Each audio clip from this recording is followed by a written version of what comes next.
It's here now, this quiet ache inside me, a constant hum of exhaustion. I look at my hands. They're tired. My back, it feels heavy. And my mind? Oh, my mind is a whirlwind, always has been.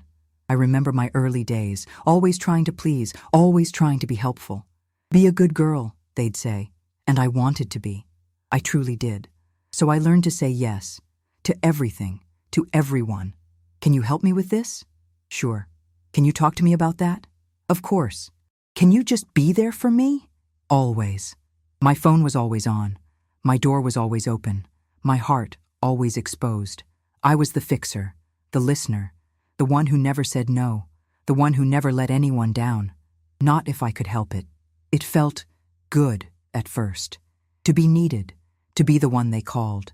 It was like a badge of honor. My worth, it seemed, was tied to my usefulness, to my availability, and I clung to that, desperately, because deep down, I was afraid. Afraid of what would happen if I wasn't there. Afraid of being forgotten. Afraid of being unloved. My mother, she was busy, always working, always running. And I, the little one, just wanted her attention, her approval. I'd try to be quiet, to be no trouble, to anticipate her needs. Here, Mom, I cleaned your room. Here, Mom, I made you tea. I remember her sigh, a tired sigh, and a quick pat on my head. Good girl, she'd say. Not a hug, not a lingering touch, just that pat. And that good girl. It was enough, I told myself. It had to be. So I became the person who helped, the one who served, the one who didn't ask for much, because asking felt like a burden. It felt selfish. And good girls weren't selfish, right? This pattern, it followed me, into school, into friendships, into my first relationships. I was the shoulder to cry on, the one who drove everyone around, the one who remembered birthdays, the one who listened to every single problem. My friends would say, "You're so strong. You're so dependable." And I'd smile, a tired smile, but inside, I was crumbling, slowly, silently, the weight of everyone else's needs. It was crushing me. I started to feel resentful, a bitter taste in my mouth. Why was I always the one? Why was no one there for me? But I couldn't say it out loud. I couldn't, because then they wouldn't love me anymore. They wouldn't need me. And what would I be then?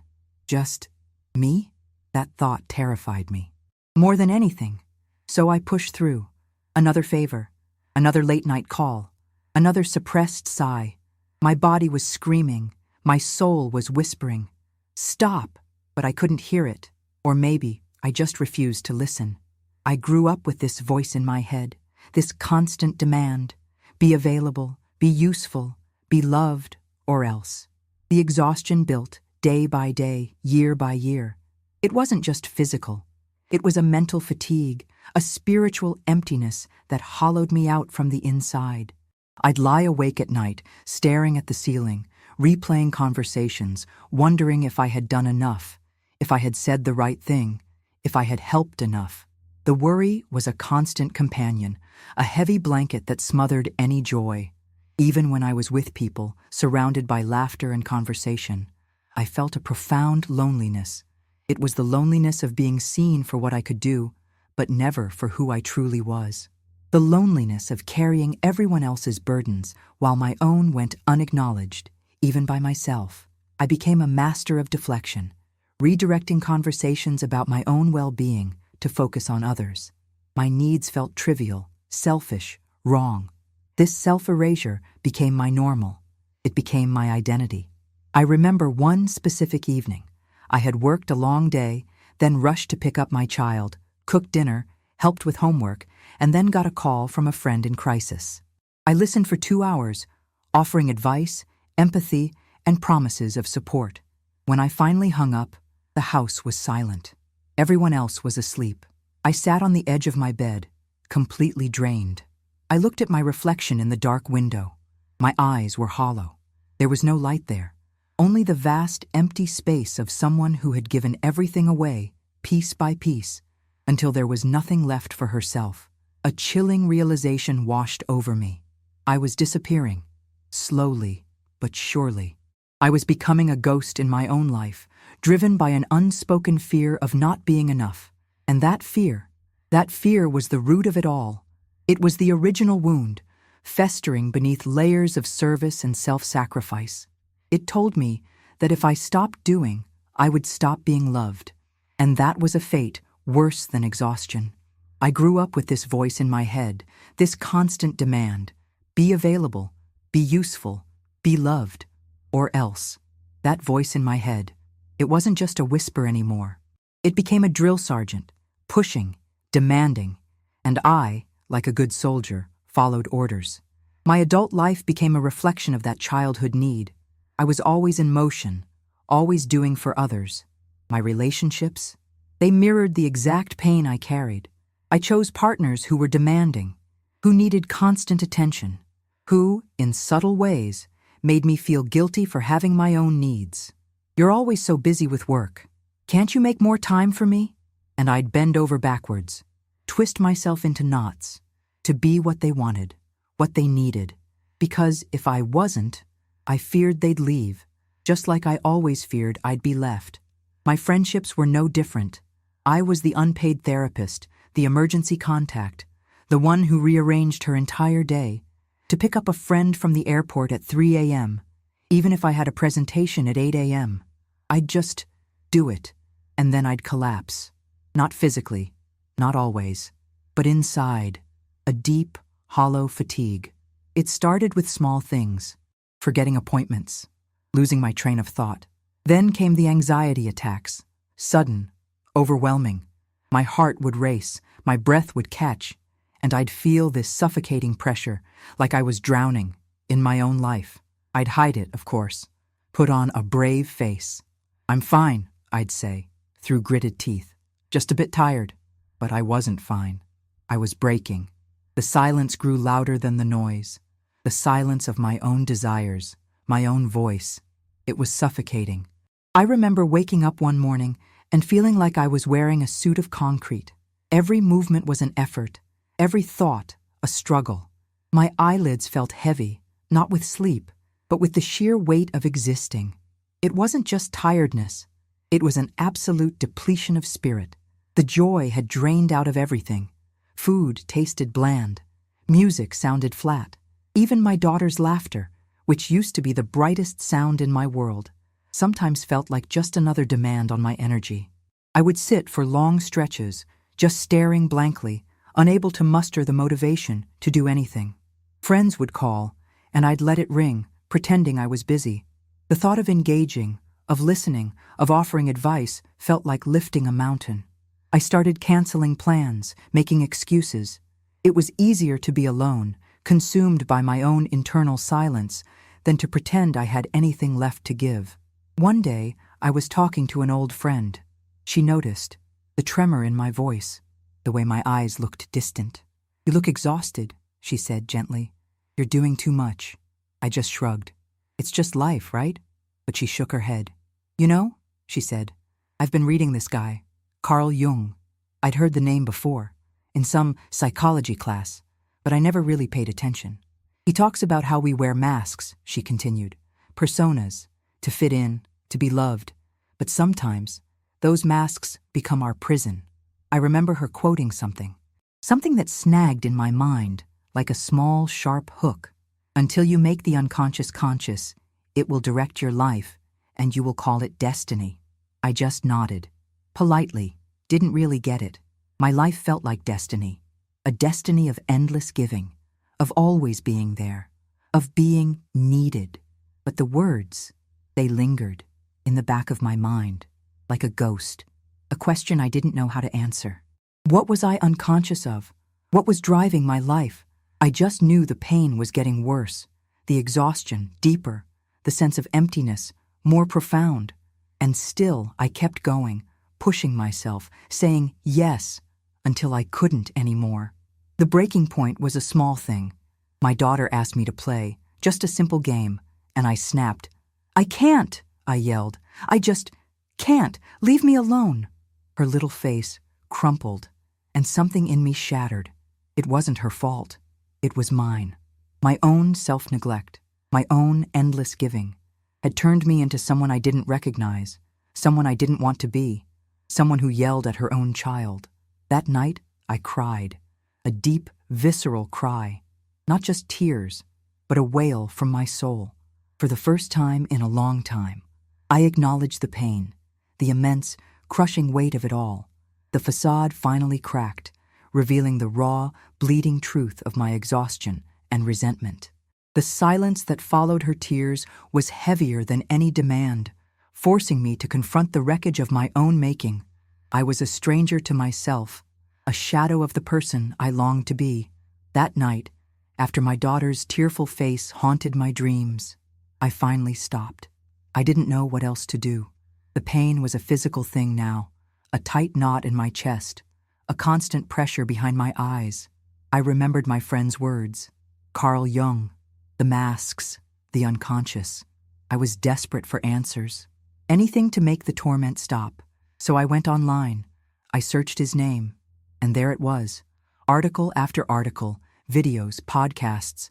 I started to devour them, like a starving person finally finding food. And then I saw it, a quote, a simple sentence that hit me like a lightning bolt. The wound is the place where the light enters.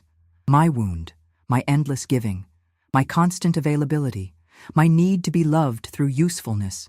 Was that a place for light? It seemed impossible. All I felt was darkness, but I kept reading, and a strange thing started to happen. As I read Jung's words, I began to see myself, not just in vague terms, but specifically.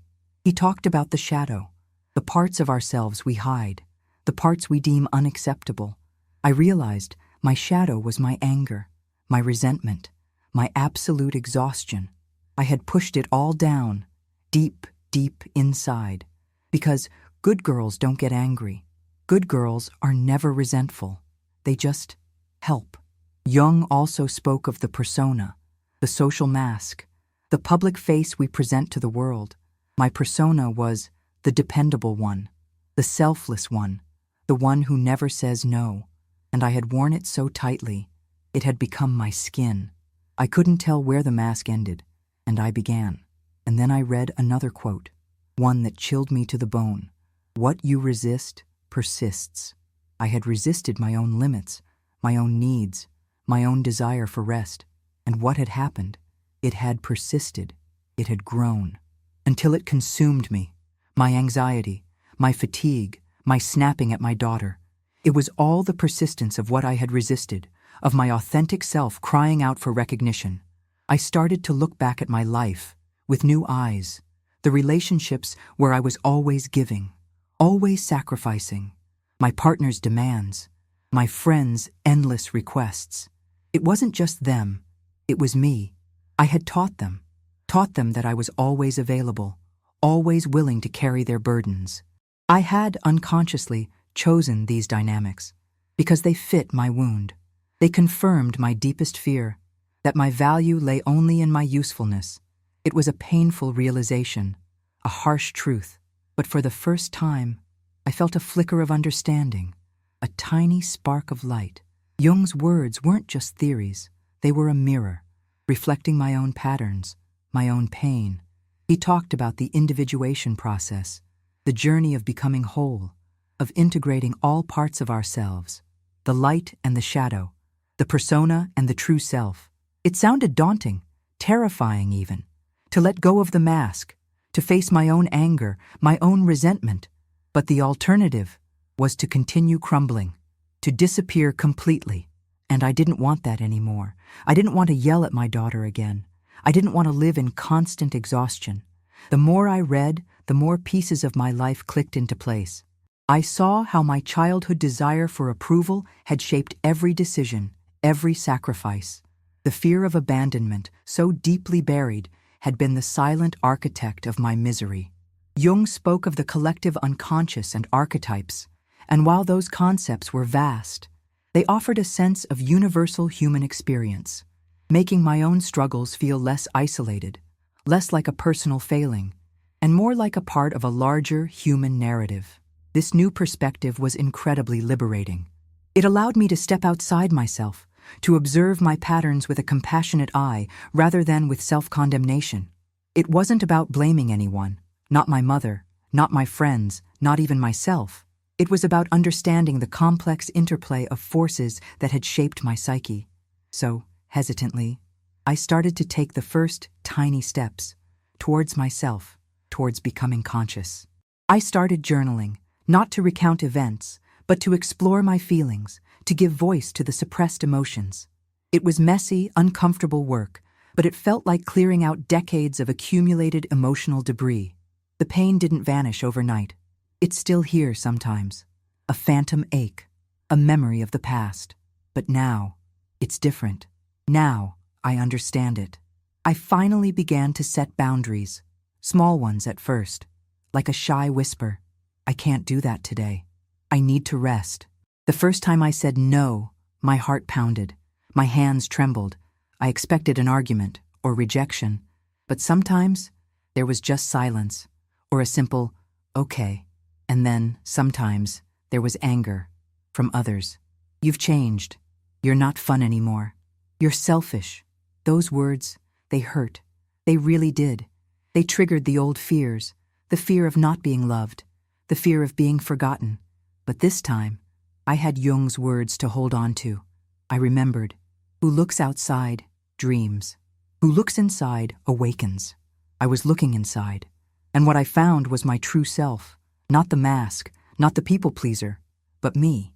The me who needed rest, the me who had limits, the me who had a voice, and slowly, my values started to shift from what I did for others to who I was, just by being, just by existing. I started prioritizing myself, going for walks alone, reading books that nourished my soul, saying no to things that drained me, saying yes to things that filled me. My home became a sanctuary, not just a service station. My relationships began to change too. Some people drifted away, the ones who only wanted my endless availability. And that was painful, yes, like a necessary amputation. But then, new connections started to form, with people who valued me for me, not for what I could do for them. People who understood reciprocity, who asked, "How are you doing?" and genuinely waited for an answer. My relationship with my daughter healed. When I started to rest, I had more energy for her, more patience, more joy. I could play with her, truly play, without the silent scream of exhaustion in my head. I explained to her, in simple terms, about needing time for myself, and she, in her wisdom, understood. Because kids, they just want you, not the tired, resentful version, but the real, present you. This journey, it's not linear. There are still days when the old impulses creep back, when I feel that familiar tug to say yes when I mean no. But now, I recognize it. I see the shadow. I hear the old voice, and I choose differently. Because now I know. My wound was indeed the place where the light entered. It broke me open and allowed me to rebuild, stronger, wiser, more whole. The process of individuation is continuous, I learned. It's not a destination, but a path. Each time I choose myself, each time I honor my limits, I integrate another piece of my authentic self. The guilt still whispers, but it's a distant echo now, easily drowned out by the growing strength of my own voice. I'm learning to listen to my body, to my intuition, to the subtle cues that tell me when I'm approaching my limit. And when I feel that familiar pull to overgive, I pause. I breathe. I remember the pain of the past, and I choose a different path.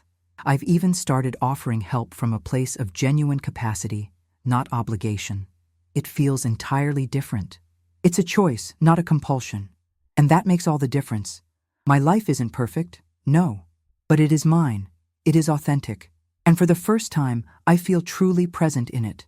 I am no longer a ghost, but a fully embodied woman with limits and strengths, shadows and light. And that, I've discovered, is more than enough. To you, who is listening right now, who feels the ache of being always available, who carries the world on your shoulders, you are not alone. Your worth is not tied to your usefulness. Your love is not measured by your sacrifices. It's okay to stop. It's okay to rest. It's okay to say no. It's okay to disappoint someone, to not disappoint yourself. Your boundaries are not walls. They are self-love. They are the foundation for a life where you can truly thrive, where you can be present, not just for others, but for yourself. If this story touched you, shares it. Someone might be waiting to hear this right now. And if you want to stay, we still have a lot to talk about.